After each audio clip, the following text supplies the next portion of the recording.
What's up, guys? I'm back with another lesson on how to teach you how to play guitar like Hendrix. And I've got a new mic setup, got a new camera, got a new flamingo. It's all very exciting.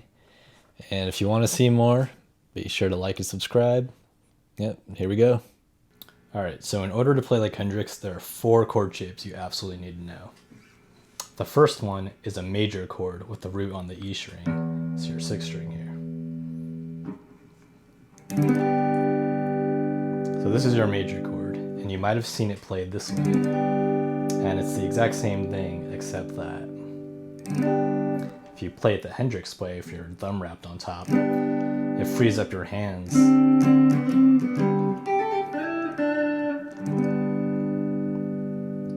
to do these like licks in between.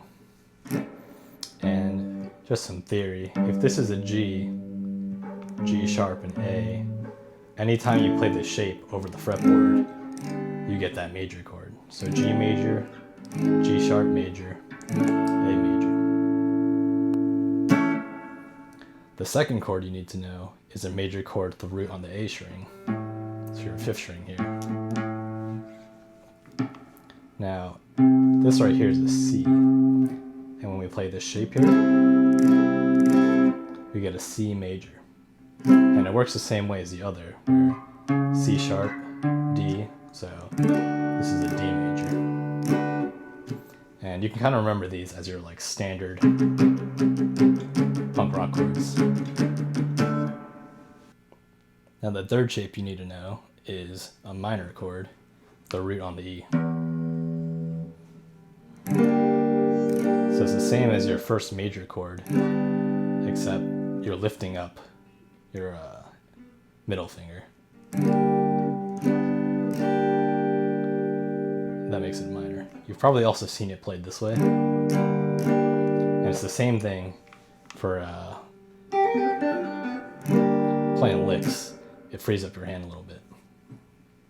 And the final 4th chord is a minor chord on the A string. So again, this is a C, and when you play this shape here, you get a C minor. It's basically the last shape, except you're adding this note with your middle finger. So the reason you need to know all this is because when Hendrix plays his licks,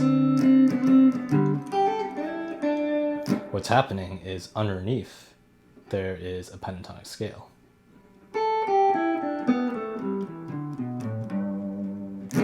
So each time you see this major chord with the root on the E, the corresponding pentatonic scale underneath is this one here.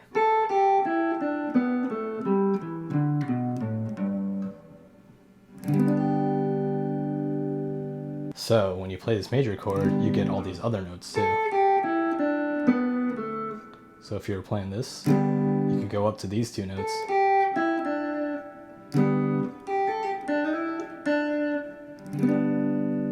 And that's why it works. So for this first major chord, there's a couple of licks I like to do. You've seen the first one where I do. You can also take them both and do.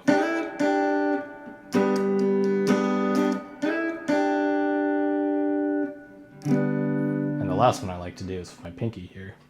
So it's originally on your D string, but you can take it and put it on the string above, so your G string, and hammer on while you play. So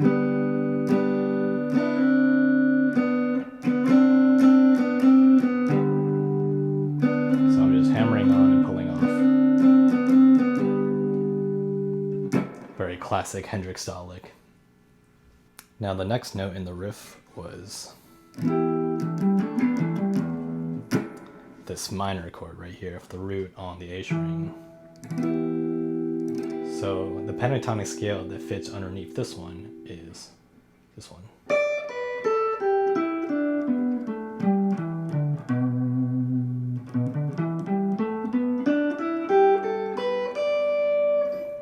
And you can see that this chord fits underneath that.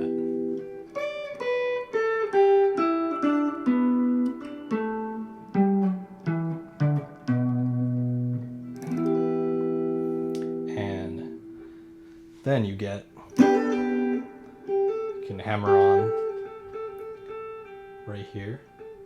So this is on both the high E string and the B string. You can take your pinky and you can hit one fret above.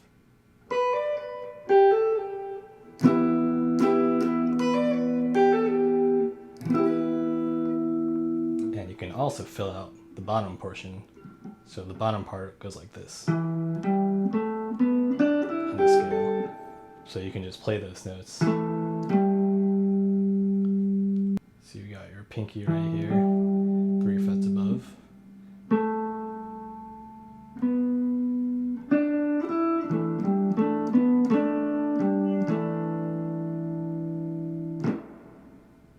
The next 2 chords in the riff were the C major to a D major. And this is a little trickier to find out because it's relative to where this minor was. But if you find the connecting pentatonic pattern that goes down the fretboard in relation to this minor one, then you'll know that underneath is, that's what it is. So you'll see that this major chord fits underneath it. And you might notice that on the G string here, I have my 3rd finger, but in the pattern, it's not there. We're playing this note, but the scale goes. That's because that scale is just a pentatonic scale. When you add in the notes from the major scale, you get that note added in. So that's why that works.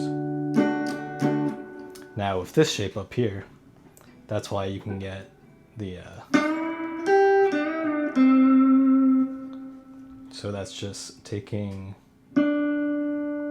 this and then bending upwards and then taking your pinky, putting it on the string above, a fret above. So when you play it here, you can do that. Now when you have this chord shape, you can also do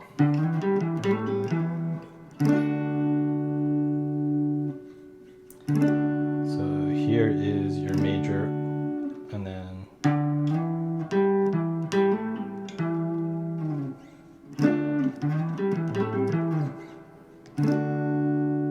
when you have this shape, you can also do what they call double stops.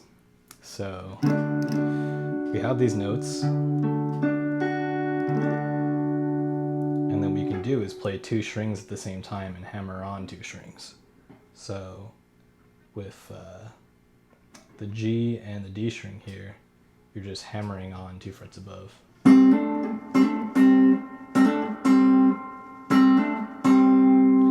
then you can take the A string and the D string and do the same.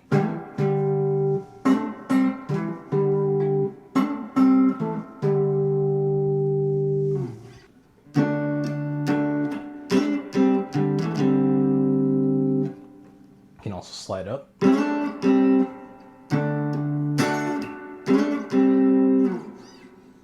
And the last chord I want to show you guys is this minor chord with the root on the E. So the pentatonic scale that lives underneath this one is, it's the first pentatonic shape that everyone knows. And the idea is the same. You can play any note from that pentatonic shape underneath it while you're playing this chord.